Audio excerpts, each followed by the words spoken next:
I got scared. If you were here with us, hello guys, how are you?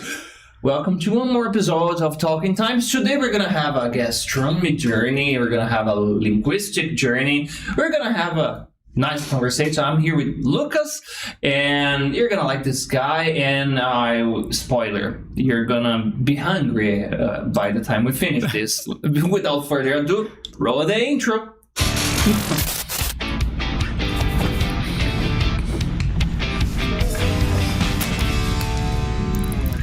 Hello, Lucas. How are you, man? Hello, I'm really good. What about you? I'm good. As I told you before, I never know what I'm gonna say in the intro, and it's very nice because we have this unpredictability element there. But before we start, please introduce yourself.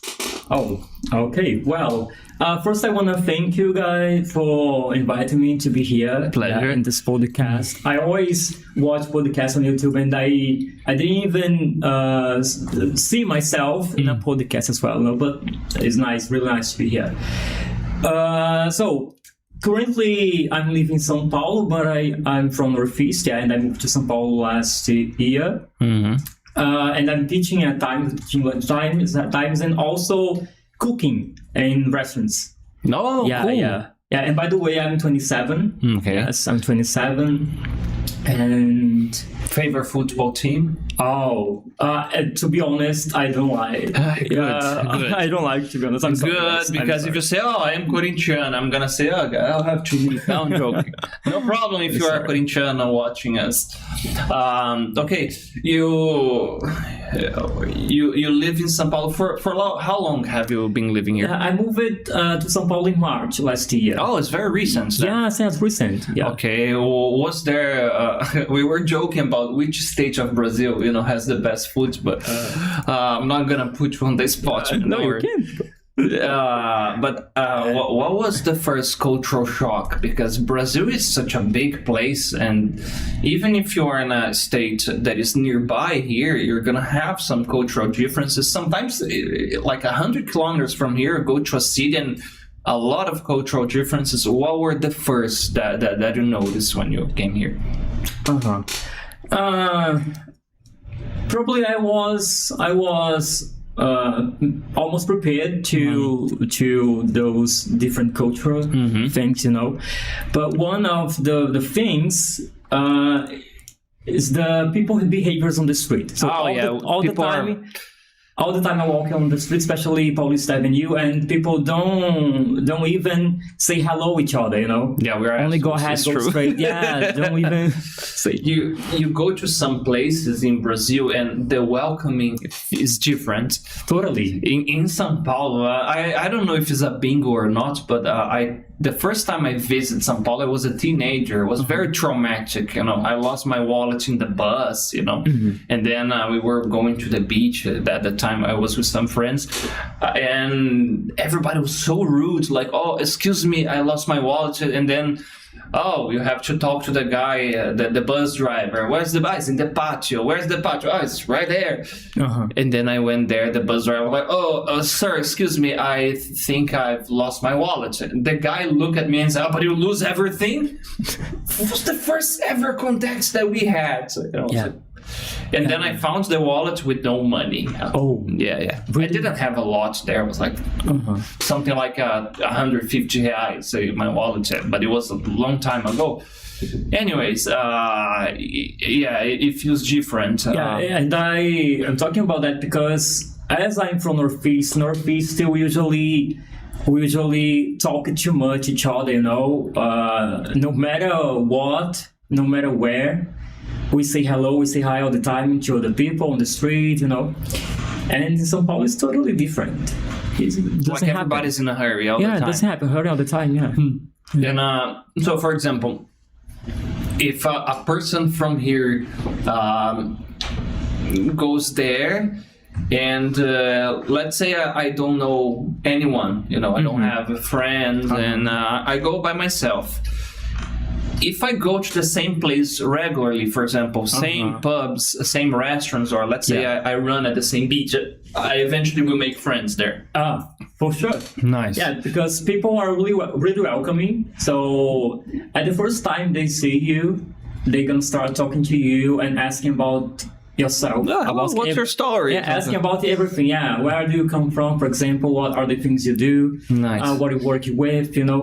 How much are you gonna spend here? Something like that. No, this is cool, man. Okay, you work from Times Trianon, right?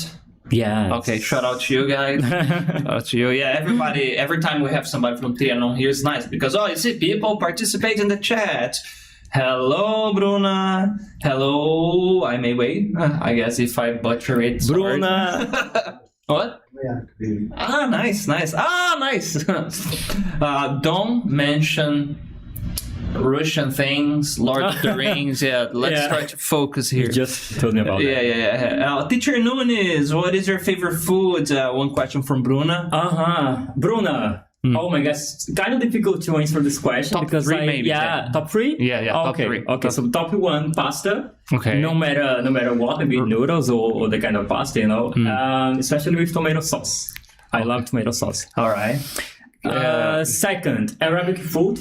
I really love kibbeh, falafel and all the kind of. I love shawarma. Shawarma is I was amazing. in love the first time. Yes. Shout out to you, Eunice, if you ever watched this. It was a Moroccan friend. He introduced me to shawarma. Oh my God, amazing. And third, traditional food we usually eat in our feast, like feijoada, moqueca. Yes, I love it. Nice. Can't wait for this gastronomy chat. Yeah, it's gonna be nice. Nerds, hello. Are you talking to us? Okay. Let's focus here because I would start diving to that because I imagine I'm a little bit talkative, so yeah, but that's good. I imagine after you started studying gastronomy, if your perception about restaurants dramatically changed, but let's put a pin into that and go back a little bit. Before all that, tell me about your experience learning English. How was it for you? What was the interest? Yes, as I told you before, I was always curious about everything. And I started being curious about English the first time I watch it and I listen to people talking English on TV. Okay. And I was a child. Maybe I was 6 or 7. And oh my gosh, what they are talking, So I wanna understand them. And I started looking for ways to learn that languages. So I didn't have many resources because I was always a poor child, so I didn't even have money to pay for books, for example. But I had one book that included English as a subject, and I started using that book and reading dialogue, trying to read dialogues, for example, and especially reading things about British culture. That's why I really love British culture right now. Okay. Since I was a child, I really love. Are you a culture. Harry Potter fan or something like this? To be honest, not too much fan of Harry Potter, for example, but about the general culture. Nice. And I started trying to read, and along the time, I learned it. And so it was self-taught, most of it. Yeah. Nice, man. Always. Again, amazing how it opens another universe for us. Do you remember as a student when was the first time that it clicked to you? Like, I am actually I understand this. Was it watching a movie or reading a book? The time in your life that you first realized, the penny dropped. Like, I can understand what they're saying or what I'm reading. How was it for you? The bling moment. Okay. Yeah, probably was listening to music, for example. Nice. But one moment I remember that was really talking for me. So, oh my gosh, now I can understand what they're talking. Was on a platform called Shared Talk. I don't know if you know this platform. I believe nowadays is not for free, but in the past was. So I didn't have to pay anything for that. maybe 10 or 15 years ago, I used that platform, Share the Talk. And there were many people from around the world, and I understood when people started talking, each other. There were Chinese people, American people, yeah. I thought there are some Russian people. From many, Russian people as well, from many countries. And then I understand, and now I understand what they are talking. Interesting. Nice. Just a little bit, maybe one sentence at the maximum, but I got it. It was like a chat platform or like videos? Many options. Chat by typing only. So I started by typing because I couldn't understand or even speaking. No, but it's fascinating. Chatting. I imagine you were like, oh my god, somebody from China is answering me now. But there was an option to make a video call, and then when I had the courage to do that, I started a video call with the guys. Nice. I remember the first time I talked in English in, what was the name? Chat Roulette. I think it's still out there. Yes, I know this. It was an amazing way to start conversation with foreigners, But I don't know why, but this one I don't like too much, because usually people don't spend too much time talking. And there are some trolls too. A few seconds and go outside, Yeah, but I was with a friend once, and I remember we talked to some girls from United States. Like, we were just talking. They were just killing time there. Oh, where are you guys from? You're from Brazil? Really? You're from Brazil? Oh, really? Oh, nice. And I noticed that a genuine curiosity, because for them, they were very young. We were young too, maybe early 20s or something like this. They were like, oh, but in Brazil, they thought that you speak English and you are from Brazil. So yeah, we learned how, and we don't. Spanish is not our first language here. Was cool. And so this was when you started understanding. Okay, you became I started to speak. How was the journey for you to become a teacher? Okay, so and then when I realized that I need to learn a little bit more and more and more, but I didn't have anyone in person to talk, because I'm from a small town, and also there wasn't anyone who knew how to speak English. And I had to move to another city, not to move, to be honest, but go to another city, a nearby city, at least once a week, for example, just to practice, especially with people from churches, religious people. There are some missionaries sometimes. Yeah, missionaries, people from the country that come to Brazil to teach people, some principles, and then I started talking with them, and I realized I was speaking kind of enough, speaking a little bit. But when I started to teach English was when I started psychology. So at the time I had to move to another city to study psychology.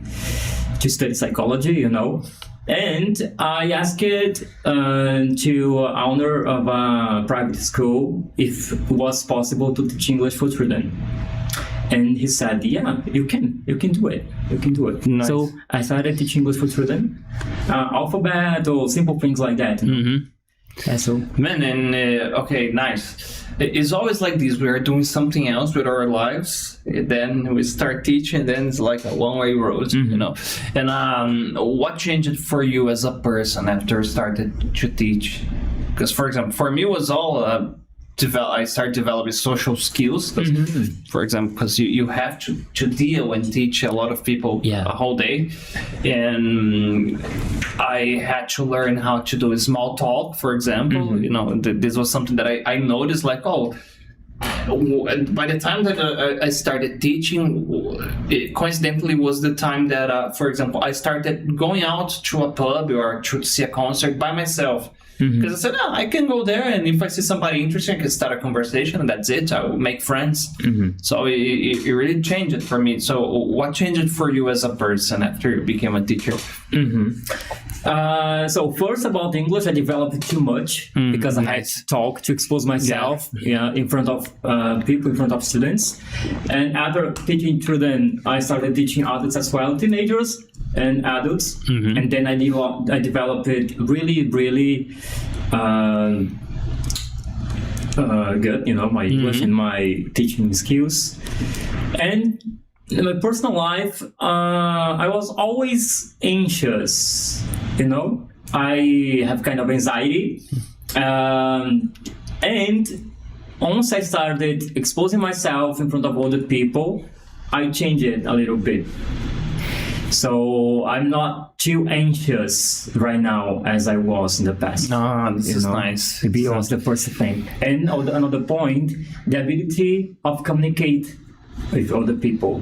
I'm still trying to do this because I have some problems. I struggle a lot with communicating with people, but that's one thing.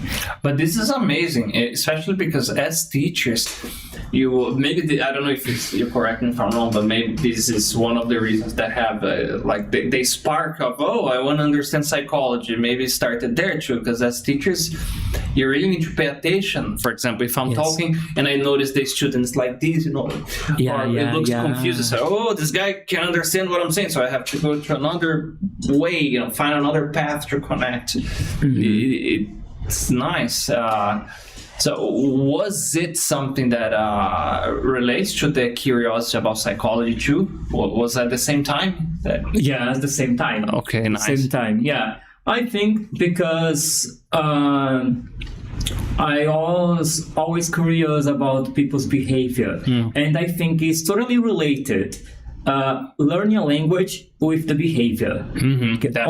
Once you have a kind of behavior, you are able or not able to learn a language. If you are struggling a lot if you learn English, first you have to analyze your behavior, the things you do, in your real life, in your personal life, and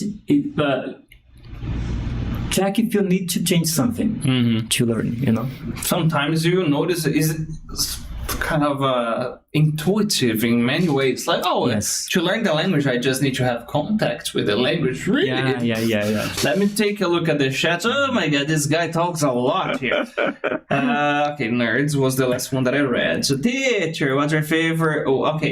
Teacher, what's your favorite dish to prepare or serve? If it's not the same, it would be nice, because I love to prepare this, but I don't like to serve this one. Fuckers. Or, I like to serve this one, but it's annoying to prepare. Prepare and serve? Yeah. Oh my gosh, guys, it's really difficult, Okay. I really love many things, and choose only one. Okay. It's totally... Yeah. Okay, I have to choose one. It doesn't have to be the top one, but one that you enjoy. For example, if you have to prepare, say, cool, I'm gonna do this. Moqueca. Moqueca. Yes. Okay. Yes. All right. Can you explain to me, like I'm 5 years old, okay? What are the basics a guy needs to know if I want to cook moqueca for the first time? What are the must-dos that I have to be aware? Okay, first I have to separate all the ingredients. Makes sense. Maybe the first thing, yes. This kind of moqueca, it's vegan because I'm vegan, yeah. Okay. So I make a moqueca with banana. Okay. Yeah. Olive oil as well. So basically, I have to prepare olive oil. Dendê oil is really good. Dendê oil. Cilantro, some peppers as well, garlic, and onion. Okay, basically that. The seasoning got me already. All the things that I enjoy. Really nice. Yeah. So basically, having to separate those ingredients and start by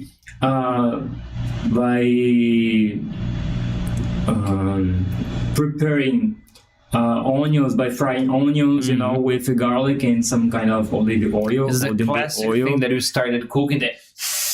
Yeah, and they amazing. smell it. People, it smells good. What are you doing? Good. And Brazilians be like, just saute something here. Yeah, so and 𝗬𝗀 is red. 𝗬𝗀 is brown. Okay. Really brown. You can add banana. And I joked about the bananologist. Someone is gonna pop up like, banana muqueca is a bananeca. What is that? You should try. It's really, really good. Nice. It's really good. I hope this becomes a cut just for the clickbait. It's gonna be fun. And maybe the bananologist is gonna come back. Huh? Remember you guys. All right. So, and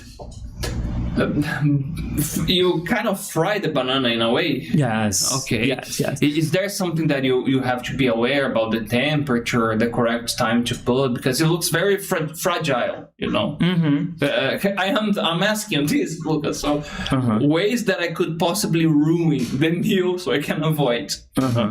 Yes, basically you have to, because it takes some time to be done, maybe 35 or 40 minutes. So just you have to prepare this dish in a really slow temperature. You know? Okay. So this is something that happens with many dishes, right? You cannot rush the process. I mean, you can, but it's not going to be the same thing, right? Okay, nice. And after adding bananas, you can put the coconut milk, which is amazing. The flavor is really good.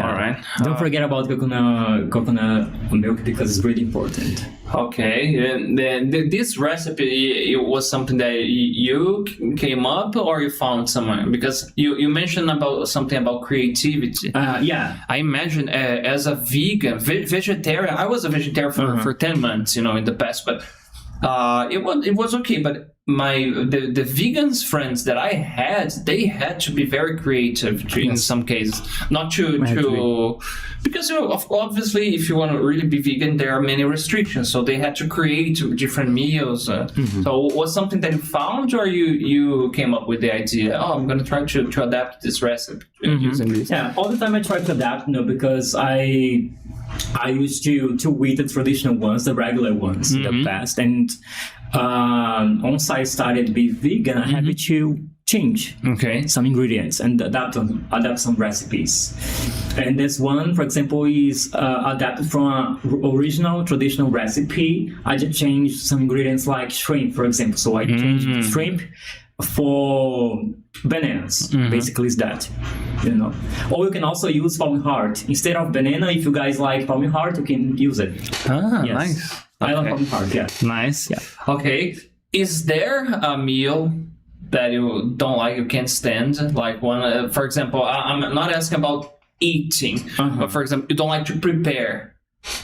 I'll give a silly example. I don't have a problem with steaks or with rice or pasta, but I don't know why. I don't like using pressure cooker, so I normally don't cook beans. My wife does, but I don't know why. I don't like. To be honest, I cannot remember now because I love everything. Guys, good. I'm sorry. So you must be a very nice friend to invite to come over, you know, like, let's cook something. I don't know, this I don't. Okay, nice, man.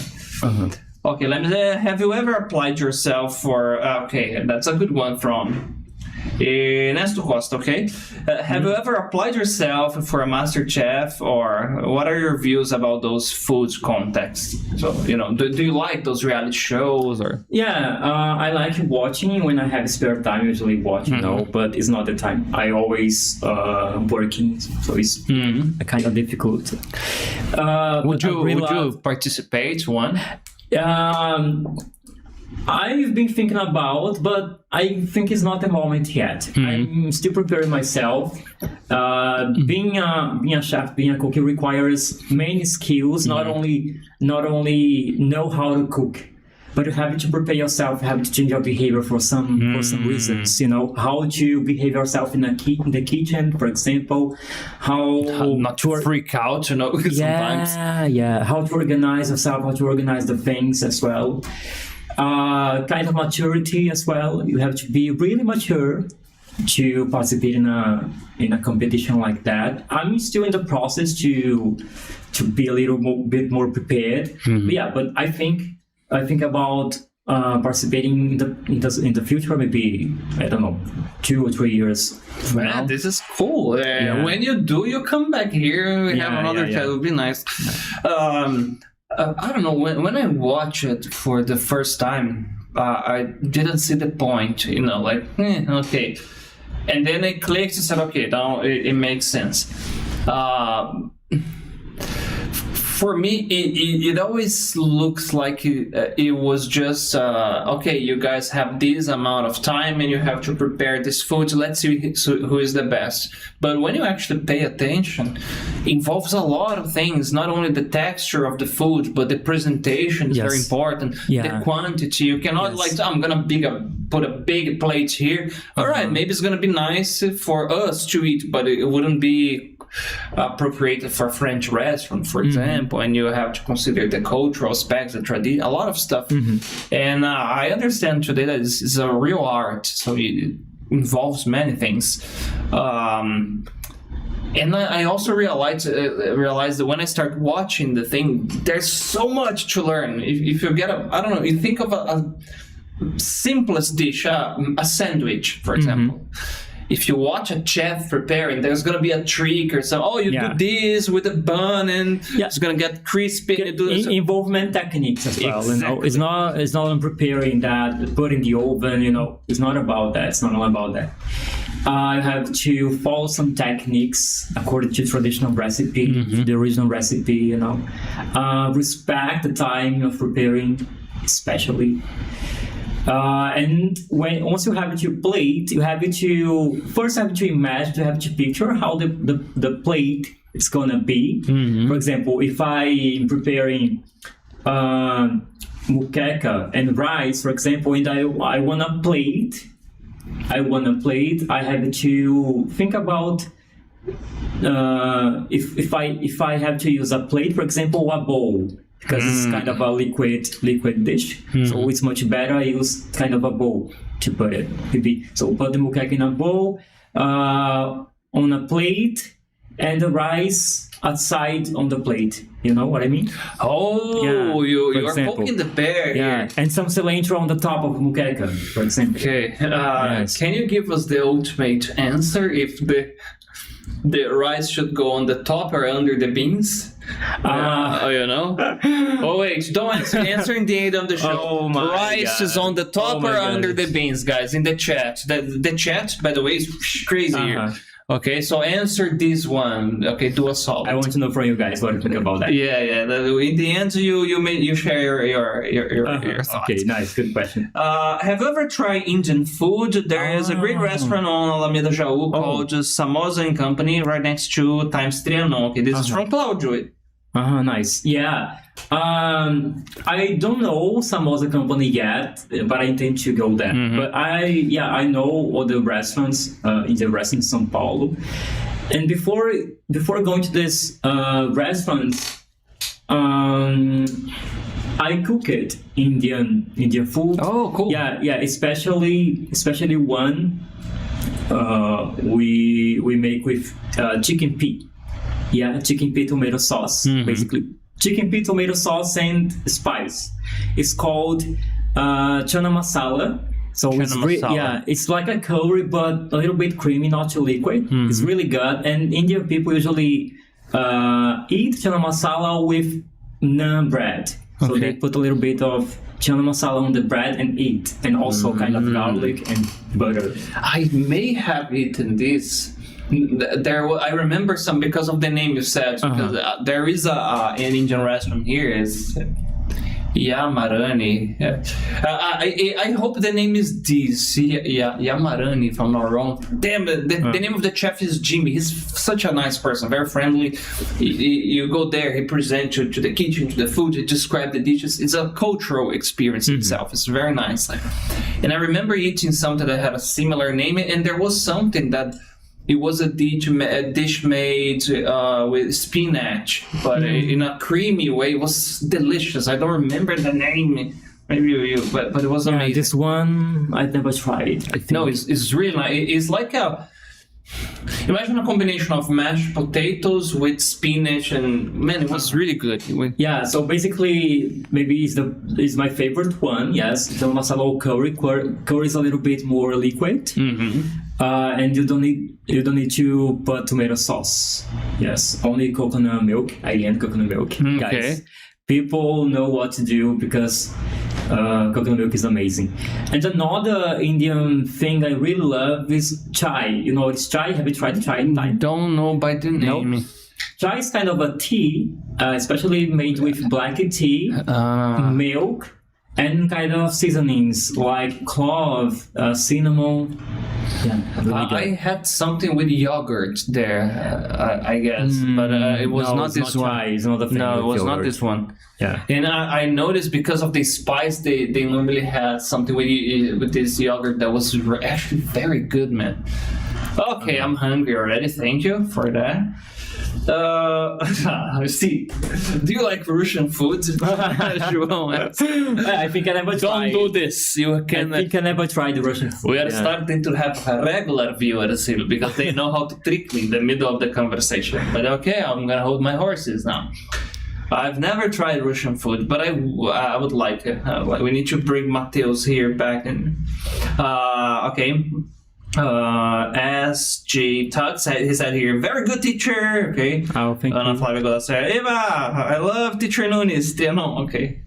Could you tell us about the Sicilian lemon risotto class? That sounds nice. Sicilian lemon risotto class. Well, what's that about? Yes. You had a cooking class or something? Yes, it was a cooking class. Nice. Yeah, it was a cooking class.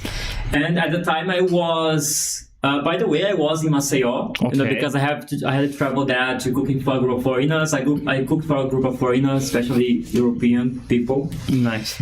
And after finishing serving food for them, I started the cooking class for those students. And the risotto, I think they love it. The experience was really amazing. They could even listen to the foreigners because I was nearby then, and along the class, they were interacting a little bit too. Yes, there was an interaction, nice. So they could listen to them. Yeah, so basically, the risotto with Sicilian lemon. You have it prepared with some kind of in a vegan version, some kind of cashew cream, for example,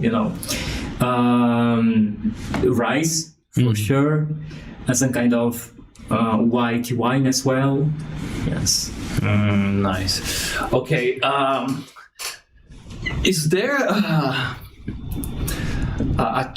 was there a change of perception after you started to get into gastronomy on how you deal with a normal day you go to a restaurant? Because after you start to understand a little bit of the techniques, how did this knowledge affect your perception as a consumer, as a client? You go to a restaurant, the technique is not quite there yet, but it changes. How was it for you?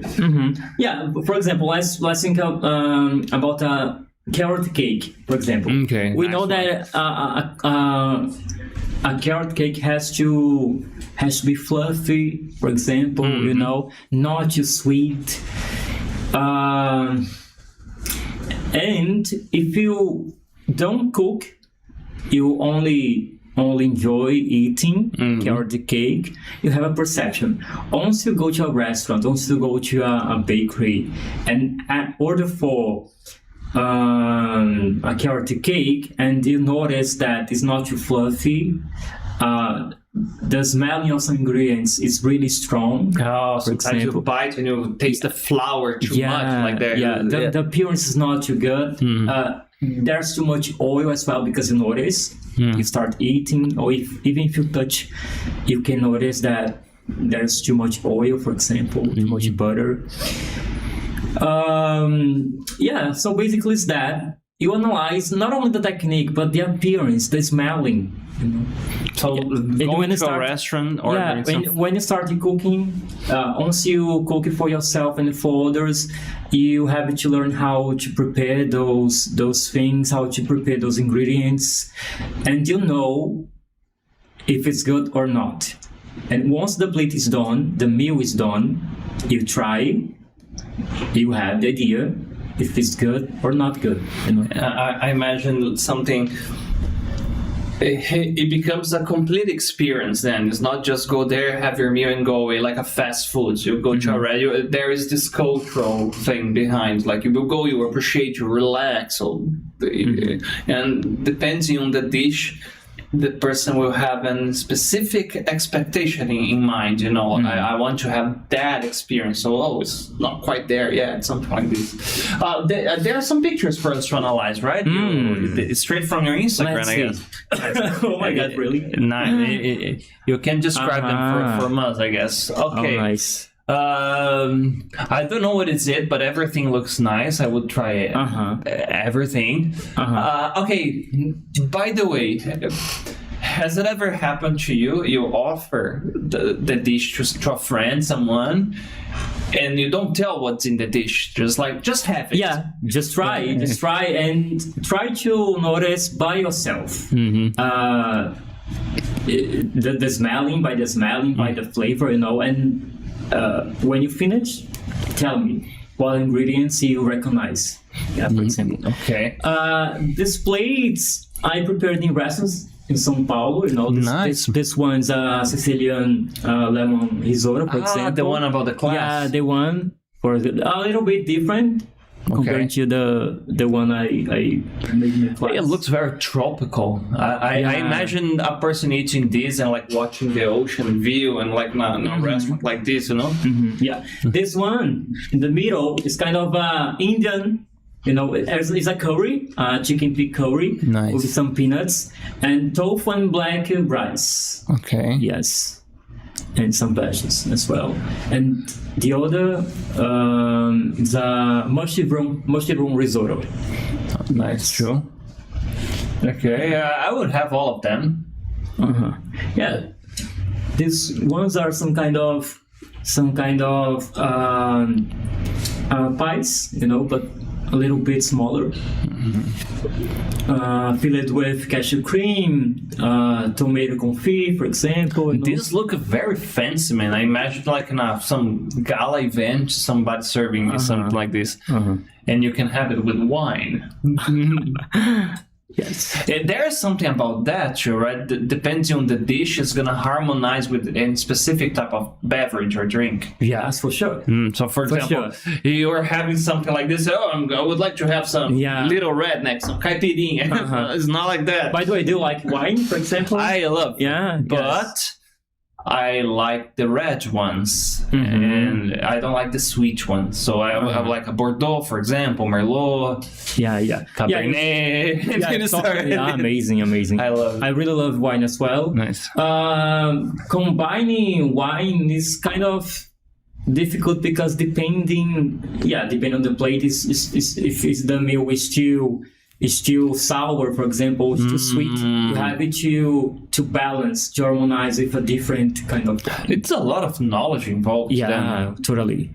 But it goes through a moment that you memorize by heart, I imagine, right? Now, this type of dish are harmonized with this type of wine or something like this because of the practice, right? Because we imagine so much knowledge that imagine the person will get a list like, this is that. It's not like that, right? Yes. What about the middle one? What is that? So this one is kind of potato puree. Okay. You know, with some rice, Some farofa. Do you guys love farofa? Yeah, Brazilian farofa is amazing. Yeah. And a meal with mushroom again into the pumpkin, the small pumpkin. Yeah, it's really good. And the last one? Qibi. Okay. Yes, it's Arabian food. Really good. The shape is a little bit different because you can prepare like this, or you can prepare in a tray, for example, like a square shape, and chop in small pieces. This one is shaped and fried. This one basically is made with quinoa. And pumpkin as well, pumpkin puree. Nice. So it's pumpkin qibi. And the middle is hummus. Hummus is a spread made with chickpea. Okay, nice, man. How much time does it take for a person that has very basic cooking skills, if you start applying yourself, you start studying, to get this level of presentation and creation? You mean from the beginning? Yes, it's like years, months. Depending on how much time you expose yourself, you work. If you go to a restaurant, for example, and you work every single day, probably after 3 or 4 months, you're able to prepare and to plate something like this, for example. So if you go to, for example, a cooking course that's like 2 hours a week, would be maybe a year, something like this, or? Yes, I believe. Okay, makes sense. But depending on the plate, it doesn't take too much time. Okay. If you have a base, and if you have a base for cooking, it's much easier. Nice. This one I love, and the middle as well. It's really good. Bread. Okay. Which takes too much time to fermenting. I really love long fermentation. So this bread, for example, took more than 12 hours. Yeah, my father-in-law was baking bread like this, like natural fermentation. It's a game changer. You know what? It's much better because once the bread takes too much time for fermenting, it's much better for your digestion, and especially for those people who have some kind of difficult with processing, digesting gluten. If you guys try long fermentation bread, probably you're not gonna face any problems. So the word is patience. Patience. Yeah, especially for breads. And this one in the middle is is adaptation for a really traditional 𝗏𝗃 pie. Basically, in the vegan version, is cashew cream, coconut milk, oil, and sugar, and that's it. Just this? Just this, and you bake it. It looks like a pudding in a way, like the milk pudding. The taste is a little bit different. Okay. Yes, but it's really good. Man. We should have the real fucking food here so I could be a rat lab. Damn. I would say we ate bowl, Not the food. Oh man, that would be amazing, because then you could go full like, voila, I have some here. No? Damn, okay. The last one. This one is another kind of bread, which is called focaccia. Focaccia. It's also a long fermentation, but I chop it in slices, and prepare a sandwich. A sandwich with tofu, pesto, some veggies, tomatoes, I love it. I can almost smell it, man, just staring at it. I guess I'm hungry. Nice. Amazing. Nice, man. That's nice. What's your Instagram? So if people want to check and see. Yes, for sure. Lucas.𝗶𝗵𝗺𝗀. Lucas.𝗶𝗵𝗺𝗀. Nice, follow me, guys, please. Okay, so now let's check a few things here. So when you are preparing some dish, is there one aspect that is more relevant, or is a combination? For example, fresh ingredients, appearance, I don't know, temperature, or depends on the dish, or there's something that is you have to get this thing 100% done. I'm thinking about the competition. You know, when you watch like some MasterChef, sometimes you see the judges. They like. That's right. And so they look really arrogant sometimes, like this.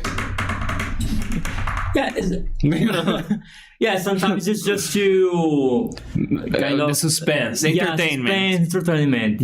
Okay, for sure. Yeah. What aspects are like you started preparing food for a restaurant?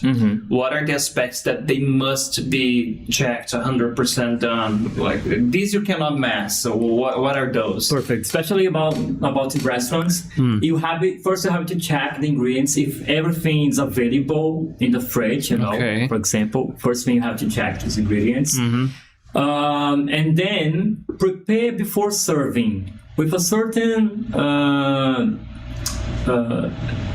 time, you know, because in a restaurant it's totally different compared to when you cook at home. In a restaurant, have to, for example, if you're gonna serve at 12, open the restaurant for serving from 12. You have to have the things done.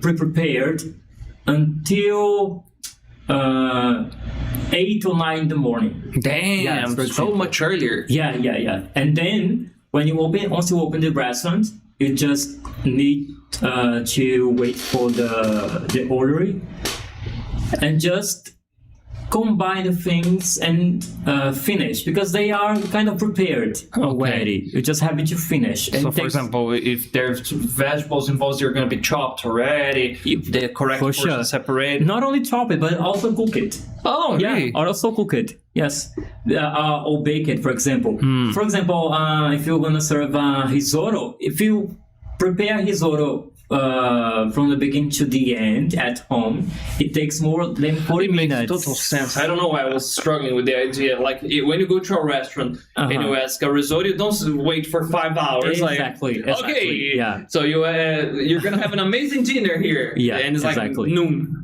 It makes total sense. So if you make only one risotto at home for yourself, it takes more than 30 minutes, 40 minutes. When you are preparing a restaurant, have the rice cooked already, the mushrooms pre-prepared as well, the creamy, the butter available to use, and then it's kind of 10, 12, 15 minutes at maximum, and the risotto is done.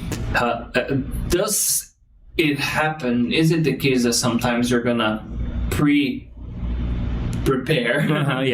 some ingredients that are not gonna be used during the day, and so you're gonna have a percentage of waste to consider? Because, for example, I don't know if it's a very stupid or silly question, but I imagine here you have a restaurant. I would have a certain range of possibilities. Yes. And depending on the food, I need to do exactly what you said. So maybe I prepared the things for a risotto and nobody ordered a risotto on that day. That's the point, because people gonna order for risotto. Okay. That's the point. No matter the day, no matter what you gamble a little bit. Yeah, because restaurants prepare for that. Okay. Every day, people go to a restaurant and even asking for risotto. Okay. For only one risotto, at least. So first have to be the things pre-prepared, and part of them frozen, and the other ones not frozen yet. And then if 10 people order for risotto, you have enough ingredients for that. Nice, man. Just prepare. And you have a list of meals in your menu, in the menu of the restaurant. So you already know, you have an idea of how much you're gonna use, the quantity of ingredients. For example, for today it's Sunday, so Sunday's probably gonna be crowded. You have to have at least 40 or 50 packages of rice separated, for 40 or 50 meals, 50 orders. You know what I mean? Yeah, And feijoada as well. It's very interesting because it's not just go there, wait people to order and cook. You need to do a thoroughly preparation. Yes. Nice. Okay. Let me see. We're already running out of time, and I told you time flies. Yeah, but wait, I haven't forgotten about the rice. I'm talking. Yeah. No, but it's amazing. It's something that I cannot forget. Can you give us some kind of inside tips about cooking? What are the secrets that you learned that only people do in restaurants? Because this is fascinating. For example, there is this trick that you can do at home is gonna go nicely that normal people that are not from the gastronomy world don't know. So what are a few tips that you could give us here? Take notes, guys. Yes, take notes about that. Prepare. Do you have any specific meal, for example, something that you usually eat in a restaurant that you okay, I'm gonna start with something more generic. For example, is there something that we can do that will keep the ingredients fresh longer? For example, something that they do in restaurants, or something to avoid waste, maybe. A salad, for example. Yeah. Oh, nice. So basically, if you really love salad and if you wanna have salad for every day and fresh for every day, you can wash really well before, and you have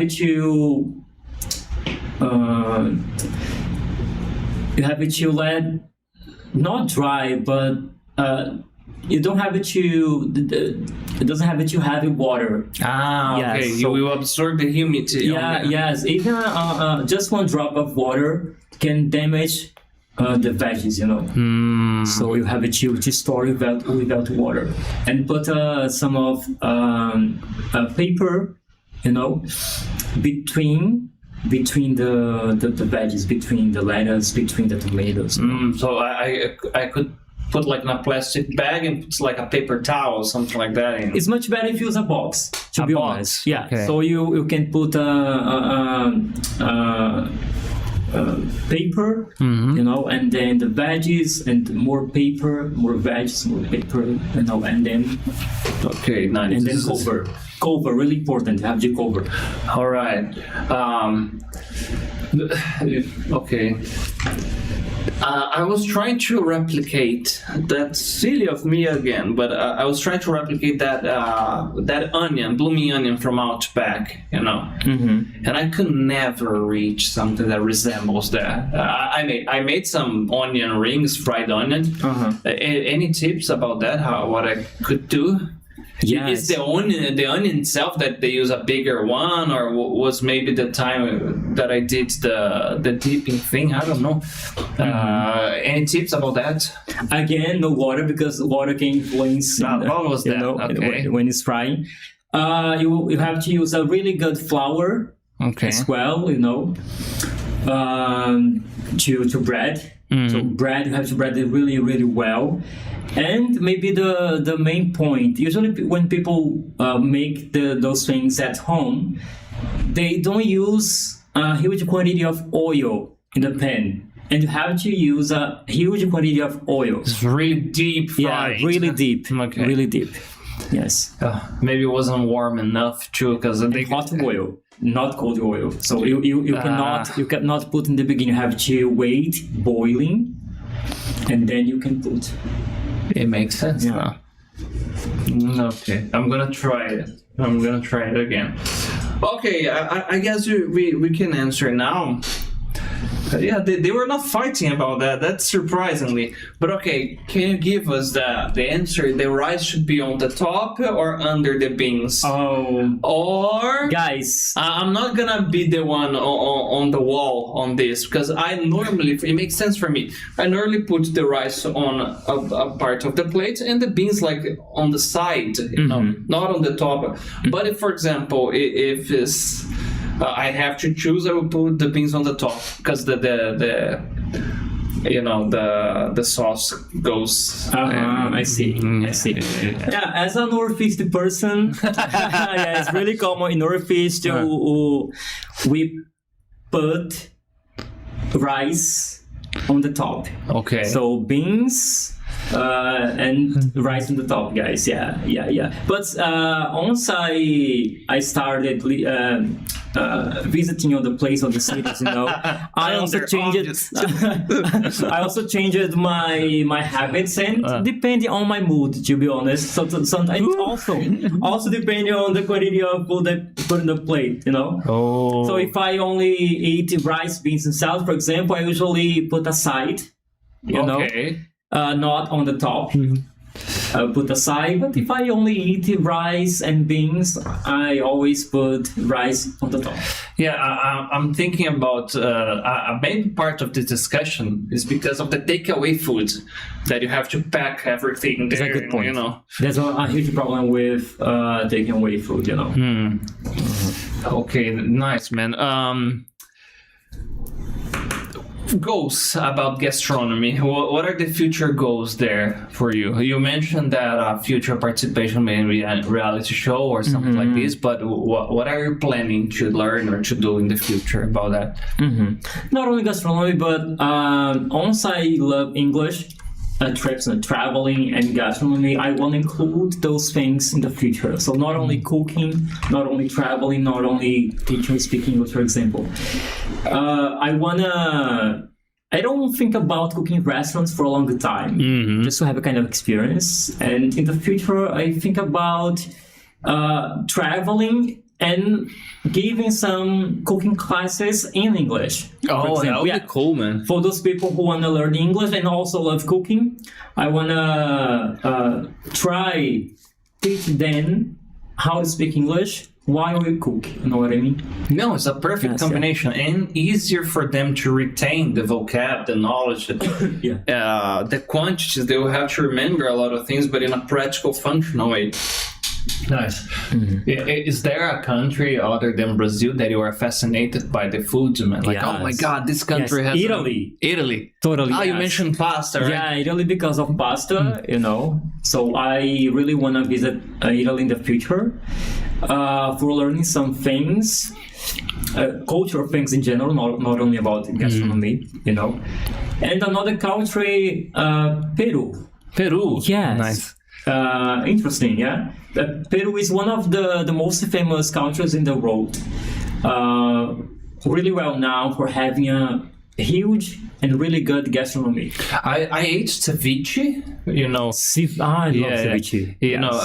There was this fair close to where I work, and it was very interesting because the fish is raw, and I found out that they use lemon there to kill the bacteria. Yes, that's the point. It's so interesting because it's completely functional. It tastes amazing. And not only the taste, the safety aspect of it is already there. You can eat it. Have a ceviche, guys. The ceviche is amazing, guys. You should try. The essence of the lemon makes all the process, cook for itself. It's so cool. Okay, I have a final question here. But I'm laughing because you said that you put the right. No, yeah. What's up with Brazilians? I don't know if you have had this conversation with people from other countries, but Brazilians, we have a thing here, maybe it's a part of our creativity, that you get a food that is typical from another country, and we use like what can I call it? It's a Brazilian laser, but we Braziliarized the food in a way. For example, we get a sushi and we put fucking cream cheese there. Yes. We get a pizza. What? Cream cheese and everything. Yeah, cream cheese and everything. Or for example, you get a pizza. If you see there was a time I was watching a lot of 𝗍𝗻𝗶𝗶 videos, about food, and there was a Italian guy that was teaching how to prepare pizza from scratch. And you notice they don't put so much cheese on the pizza as we do here. In Brazil, we have 4 cheese as a flavor. Yeah. And for Italian people, they're very passionate about food. They say, "Oh, what are you doing? That's wrong. You cannot do this." You know. That's my Italian imitation. Okay. So, what's your view on this? Is just creativity, or I don't know? We are just adapting our preference to that food. First, that's the point. If you want to adapt according to what you want to eat, just do what you want, you know. But there are some traditional recipes. You have to follow the recipe. Don't break the pasta. Don't break the pasta, for example. Guys, don't break the pasta. Every time you break the pasta, one Italian person dies. they So freak don't out. do- And the other 2 freaked out and want to kill you. Don't But do I this. know, it's stupid. Stronzo, don't do that. Yeah, but there are some things that Brazilians do that I really love. You know, for example, using puree in a hot dog. It's not common outside. Yeah. Here, especially in some cities. Ooh, that you could cause the third war, you know, because in Brazil there is, I don't remember which state, but I've heard that some guys use like a quail egg or eggs in the hot dog, but no. What? Is it real? Any carioca watching us, so describe which state of Brazil has the best hot dog. I'm joking. We're not doing that today. But of course, with mashed potatoes is better. The American hot dogs, when you see, compared to the one we have here, you mentioned the mashed Brazilian is potato. much better. But man, even when there's no puree on the old ingredients, it's really much better than the American one. and depending where you go, if the food truck is gonna have chicken, beans, mashed potatoes, a lot of things, 2 wieners, you know. Yeah, it's crazy. Yeah. Man. And another things about pasta, for example. Yes. Pasta, usually people here in Brazil put a lot of things on the top, you know, like these other things. Everything becomes like a mac and cheese, carbonara, whatever. And Italian pasta is basically the pasta and tomato sauce or pesto sauce, for example, or only olive oil. I really love pasta and olive oil only. I like it too, with garlic there too. Garlic, yeah. Yeah, it is nice. But yeah, pasta is something I love all versions of it. Lucas, unfortunately, man, we are running out of time. Final message to everyone watching us. If somebody wants to start learning about food, what would be some nice steps to begin? You know, somebody that is also into gastronomy and wants to learn a few things. Also like cooking for yourself and then try to cook for other people, for example, to your relatives, for example, you know, and other people. But not only about how to learn to cook, but for those students who like cooking and are learning English, Nice. guys, you can start watching movies about culinary in English, you know, and also using a list of ingredients in English. And also when you are preparing some foods, you have to try speak in English while making. Chopping this, I'm doing that. For example, Nice. put the bake in the oven.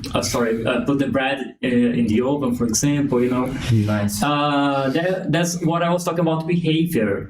In the beginning, behavior is related to learning. So once you have the behavior of cooking and you start using the English vocabulary while cooking, you're gonna be able to improve your skills, your speaking, your listening skills. Nice, amazing. Everybody's hungry now. Okay, I'm hungry. Almost time to have dinner. Thank you so much, Lucas. Very nice talking to you. Despite I'm being hungry right now. I want to thank you guys. I want to thank you. It was amazing. See you later, guys. But let's make a deal. Next time, let's eat something together. That would be next time you come here, it's like, okay, we're for sure. Yeah, it would be amazing. And guys, Thank you so much for watching us. For all the masters there, still talking the chat here, don't forget to subscribe, leave a comment. This episode is going to be on Spotify tomorrow, and have a nice dinner. Bye bye. Bye bye, guys. See ya. You.